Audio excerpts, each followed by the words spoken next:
Investigación. Metodologías.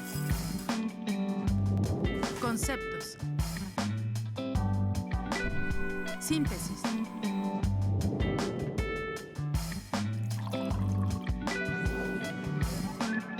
Un café con 3 de ciencia. Tercera temporada. ¿Qué tal? Muy buenas tardes. Bienvenidas y bienvenidos nuevamente a Un Café con 3 de Ciencia. Les saludan la doctora Diana García Tello y su servidor, el doctor Ulises Moreno Celis. El día de hoy tenemos de invitado al doctor Genaro García Guzmán, quien es profesor de la Facultad de Ciencias Políticas y Sociales, profesor e investigador. Buenas tardes, doctor Genaro, ¿cómo estás? Buenas tardes, muy bien, muchas gracias. Les agradezco mucho al contrario. la invitación a este espacio. Muchas gracias. Doctor, ¿nos podrías comentar un poquito sobre tu formación, sobre tu trayectoria profesional? Claro que sí. Yo estudié Sociología aquí en la Facultad de Ciencias Políticas y Sociales de la Universidad Autónoma de Querétaro. Egresé en el 2004. Estuve algunos años trabajando como promotor social comunitario, proyectos de fortalecimiento del capital social en comunidades indígenas en Amealco y en Tolimán, con una asociación civil. Y después comencé a trabajar en la universidad como asistente administrativo, ¿no? Me invitó la directora en turno, que fue de cierta forma mi mentora, ¿no? También en cuestiones de investigación fue la que me empieza a involucrar, mi directora de tesis, etcétera. Y un poco me articulo de lleno en la maestría en gestión integrada de cuencas, que es el primer posgrado que hice. Y años después estudié el doctorado en ciencias sociales con la línea terminal en estudios del territorio en el Colegio de San Luis. Okay. Sobre estos posgrados que cursaste, ¿cuáles han sido los temas de investigación que estuviste trabajando en las tesis?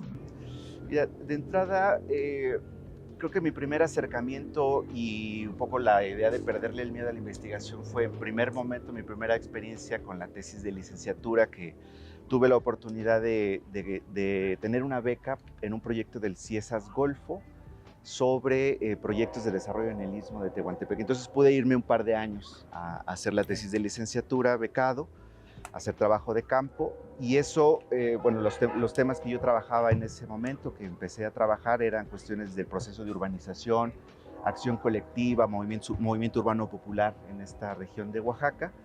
Y después, cuando regreso a Querétaro, yo estaba como buscando una cuestión que me acercara a temas más interdisciplinarios, ¿no? Más cercanas a las problemáticas del territorio, pero también vistas desde la óptica que dan a veces las ciencias naturales. Y entonces me meto a la maestría en gestión integrada de cuencas y ahí descubro o complemento, ¿no? De cierta forma, las cuestiones que tienen que ver con los procesos de urbanización relacionados al medio ambiente.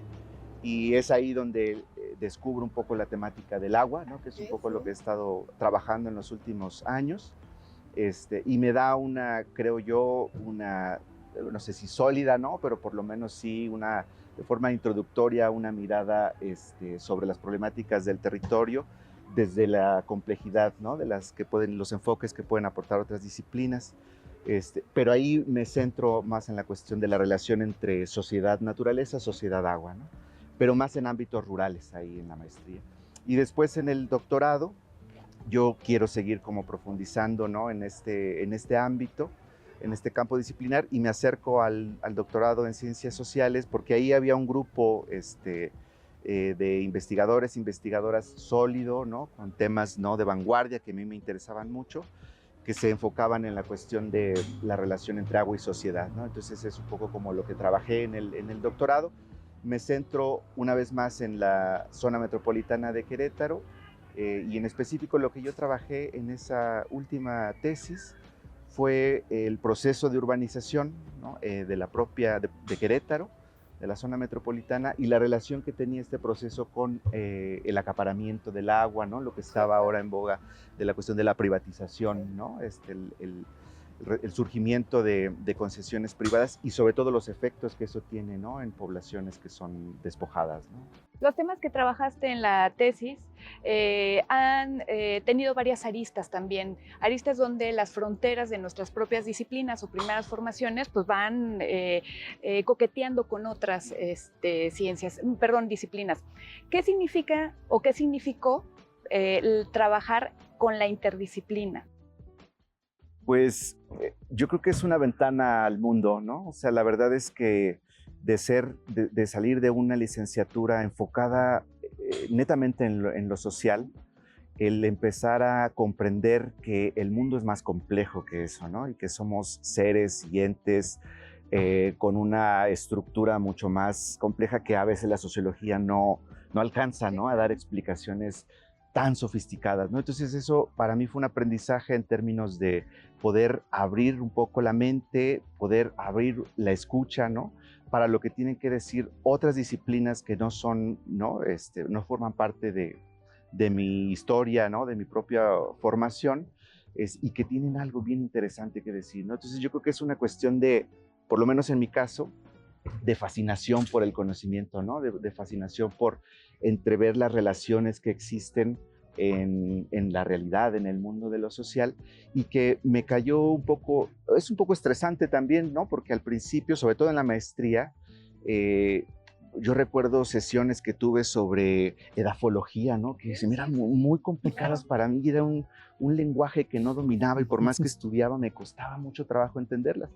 Hasta que me cayó el 20, ¿no?, pues justamente por los profesores y profesoras que tuve, de que no era necesario abarcar, digamos, todas las aristas del conocimiento, sino más bien tener las bases para poder mapearlas, Sí, ¿no?, claro. para poder en un momento dado hablarle a quien sabe, ¿no? Sí. Y creo que eso bajó un poco el estrés, ¿no? Porque sí es abrumante, Claro. ¿no? Es abrumador la cuestión de cómo el mundo tiene esas relaciones y cómo estamos siempre limitados, ¿no?, por nuestras propias herramientas. Y que además, complementando esta parte, claro, el ir cruzando o conociendo temas que sí son inhóspitos, digamos, para nuestras formaciones, como esta parte de los suelos, la tierra, cosas que no dominamos, pero que al fin y al cabo, y más en este tenor de los temas que posteriormente nos vas a platicar, tienen que ver con toda la relación del espacio, ¿no? Claro. Y que juegan con las dinámicas sociales y culturales.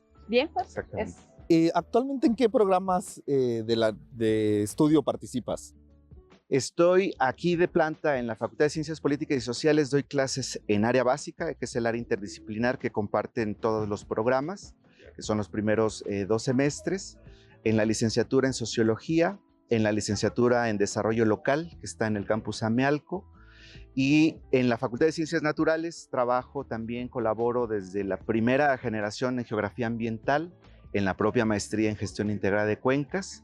Esos son en los que O sea, así como tu trabajo de investigación claro. es multidisciplinario también Sí. y transdisciplinario. Y ahora este también. semestre me estoy estrenando en otro programa también de este corte interdisciplinar, que es la licenciatura en Desarrollo Humano para la Sustentabilidad de la Facultad de Filosofía. Ya. Entonces ando así entre los campus diferentes, ¿no? Ok, y regresando un poquito más a tu área y a tu trabajo de investigación, ¿qué es lo que te resulta más apasionante o más emocionante de tu área?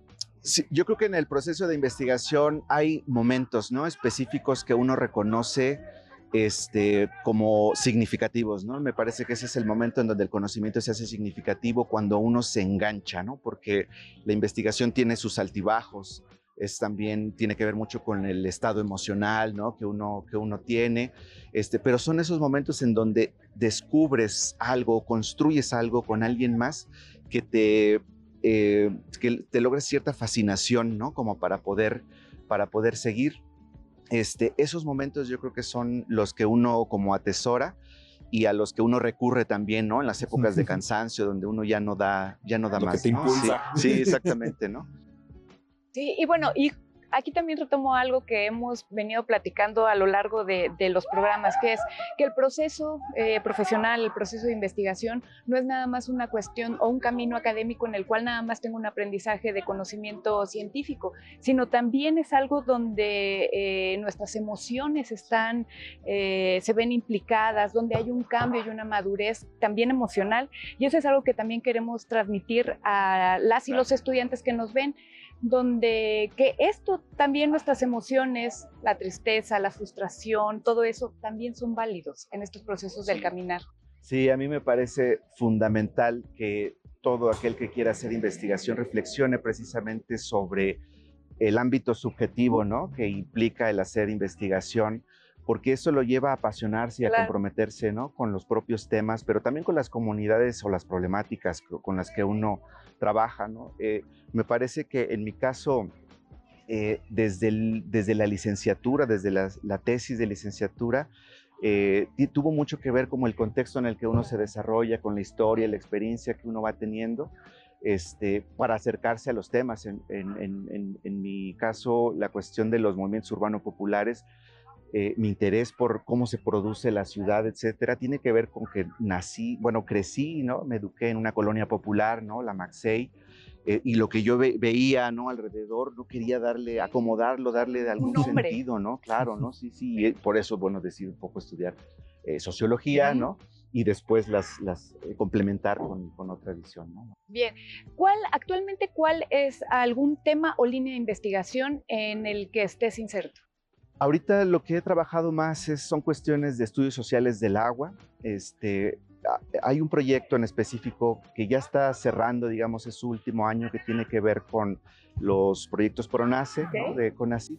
Es un proyecto que se llama los trasvases como dispositivos de desigualdad e inseguridad hídrica, que es un proyecto que sostiene el Colegio de San Luis, ¿no?, que coordina el Colegio de San Luis, pero donde se ven involucrados otros centros de investigación y otras universidades, y un poco tiene el objetivo de visibilizar las consecuencias socioambientales que tienen las grandes obras de trasvase, ¿no? Y las apuestas técnicas y financieras que realizan algunas élites político-corporativos para supuestamente satisfacer la sed urbana, ¿no?, las zonas metropolitanas, pero que por lo general se invisibilizan los efectos que tienen las comunidades, por ejemplo, de la zona de extracción. Entonces hemos estado trabajando a lo largo de estos últimos 3 años en un proyecto que tiene también una visión no epistémica, teórica, política distinta a la investigación tradicional, en donde hay un reconocimiento muy interesante a otros tipos de saber, ¿no? Como no nada más la cuestión de los académicos y las disciplinas que tienen que decir algo, por supuesto, sobre la problemática, sino sobre todo el reconocimiento del conocimiento popular, ¿no?, que tiene la gente que habita el territorio, y que además nos hemos dado cuenta, es algo muy interesante, ¿no?, que son investigadores, ¿no? Son investigadores comunitarios, como se llaman. Entonces, la confluencia entre colectivos de investigadores comunitarios e investigadores académicos en una relación del tú a tú, sin jerarquías, ¿no?, produce conocimiento sobre el territorio y además puede servir para la defensa del mismo, ¿no? Claro, sí. Genaro, sin duda alguna tenemos mucho que hablar de este tema, pero no sé si te parece si vamos por un cafecito mientras vamos a un corte y regresamos. De acuerdo, perfecto.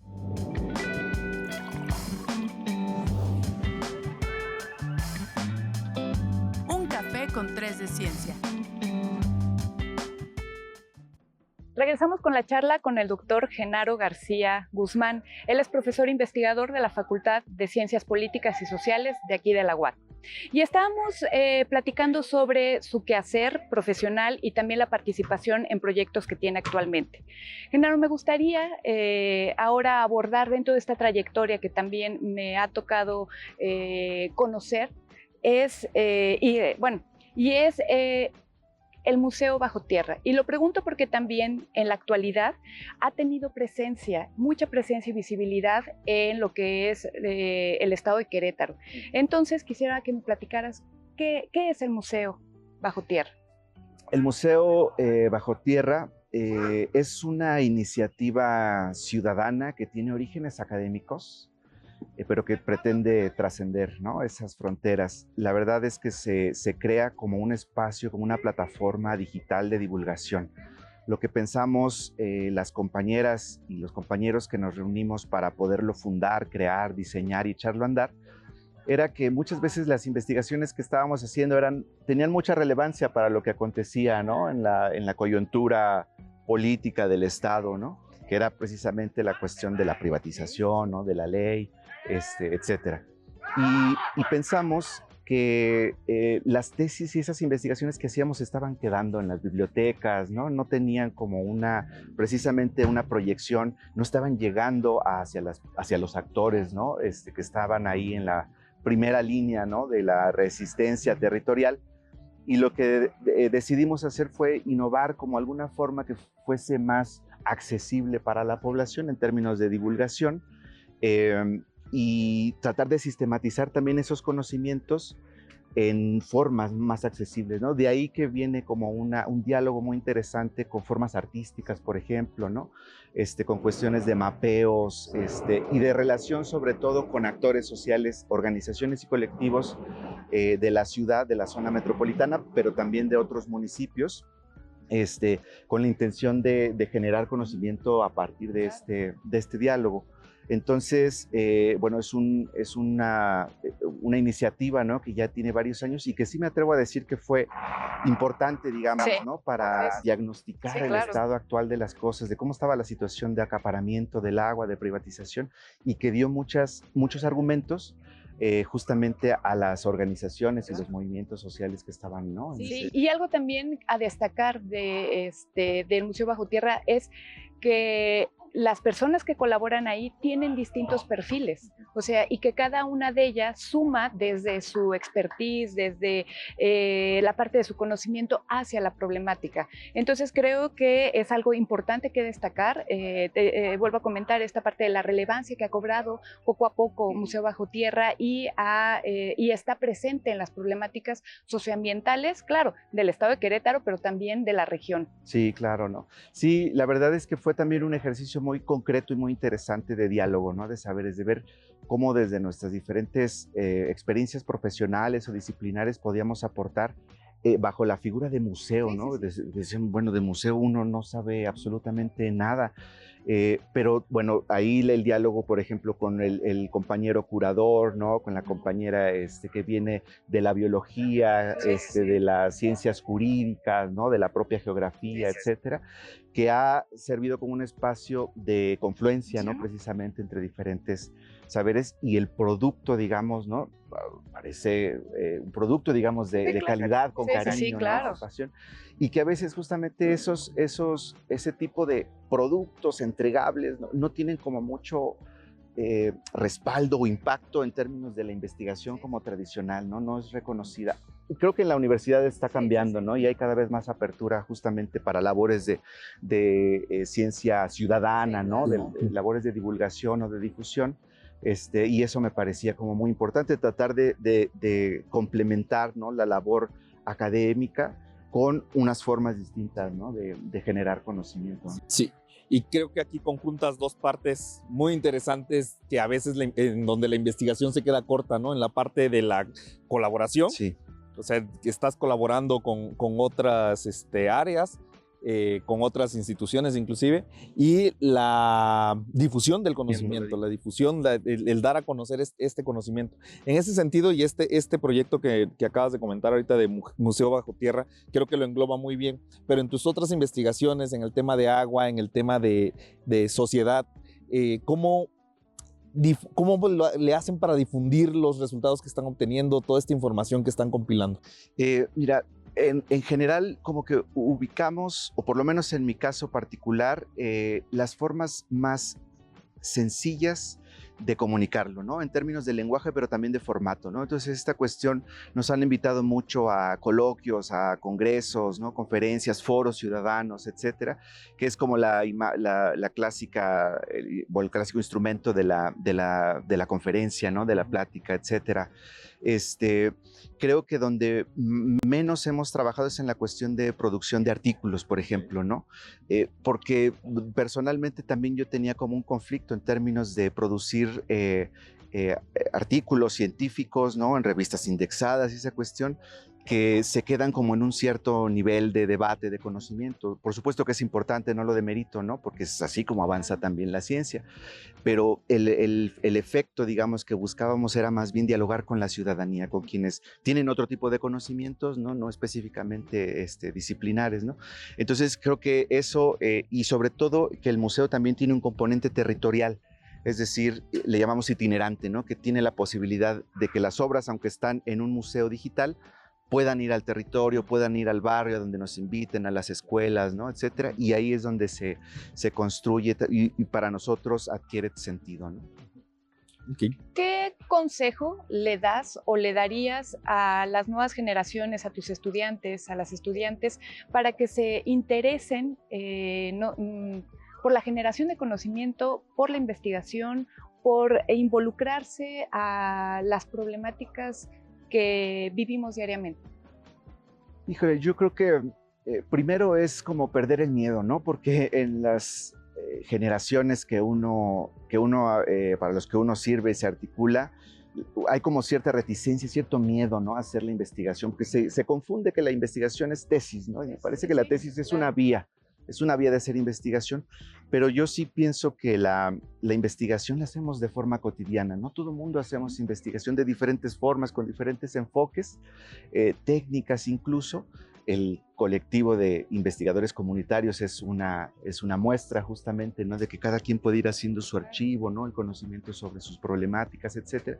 Entonces, reconociendo eso, reconociendo que por lo general la investigación necesita estar articulada a algo que nos mueva, algo que nos preocupa, ¿no? Esta cuestión de la subjetividad, hacerle caso como a esa intuición, ¿no?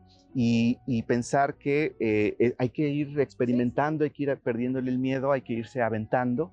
Obviamente pegarse, creo yo que es importante, a los investigadores e investigadoras, ¿no? Profesores que han hecho, que tienen experiencia o que son considerados especialistas en algún tema, porque de ahí se aprende mucho también, ¿no? Y eso, ¿no? Yo creo que sería muy interesante como el llevar la investigación a la vida cotidiana para hacerlo, ¿no? Significativo. Sí. Hay una sección obligada en Un Café con Tres de Ciencia, y en es donde les invitamos a que nos compartan alguna anécdota. Puede ser chusca, puede ser triste, puede ser emocionante, que hayan pasado, ya sea durante su periodo de formación, en algún proyecto, alguna anécdota que podamos compartir y que se pueda decir que es memorable, ¿no? Que haya influido. Sí, pues vea, cada proyecto, cada aventura en la investigación lleva sus anécdotas, ¿no? Sobre todo cuando uno hace trabajo de campo y por periodos también largos, ¿no? En particular, ahorita se me viene a la mente uno que fue muy importante para mí, porque ahí es donde el concepto se concretiza, ¿no? Y encuentras un ejemplo en la realidad que te hace entenderlo cabalmente. Y es un proyecto que hicimos en la Sierra Gorda, también entre diferentes disciplinas, en donde estábamos mapeando en un tramo del río Santa María, como las diferentes percepciones, conceptualizaciones que tiene la gente del agua y del río en específico. Entonces estuvimos viajando, no navegando pues, pero sí viajando a lo largo del tramo, y nos encontramos justamente con formas distintas, ¿no? de relacionarse y de conceptualizar y de significar la naturaleza. Desde un lado estaba la agroindustria, ¿no? Que veía el agua y el río como un insumo a la economía productivo, ¿no? Que era necesario, ¿no? Para exportar, etc. Pero cuando llegamos a la comunidad Xioí, Opame, que tienen una concepción totalmente distinta, ¿no? De lo que es el agua, de lo que es el río, ellos nos decían que el río es una entidad, ¿no? Que tiene temperamento, que tiene sentido del humor, y que cuando lo tratas bien y le bailas, le haces los ritos, etcétera, te trata bien, ¿no? Pero cuando lo descuidas, cuando lo desvías, ¿no? Cuando lo acaparas, entonces el río se vuelve colérico, ¿no? Y entonces manda avenidas, ¿no? Rocas, árboles, ¿no? No se puede dar la vida cotidiana, ya no es el espacio para compartir el tiempo libre, para bañarse, para pescar, etc. Entonces, esa diferente conceptualización que se tiene sobre un componente natural, sobre un bien común como es el agua, me hizo reflexionar precisamente sobre la importancia, ¿no? De darle cabida a ese otro tipo de conocimiento que la ciencia moderna pues ha tratado de invisibilizar, ¿no? Por tratarla de superstición, Sí, claro. ¿no? De magia, etcétera. Eso, por ejemplo, es una de las anécdotas que más me han marcado, ¿no? Genaro, ha sido una plática muy enriquecedora. Te agradecemos que nos compartas algo de tu trayectoria, porque es mucha tu trayectoria y mucho el trabajo que también hay detrás. Te invitamos también a que en algún momento nos vuelvas a acompañar a difundir también esta parte del trabajo que hace el museo, del trabajo que haces tú. Y a los que nos están viendo les agradecemos habernos sintonizado. Recuerden seguirnos en nuestra página de Facebook, Un Café con 3 de Ciencia, y también en YouTube. Nos vemos a la próxima.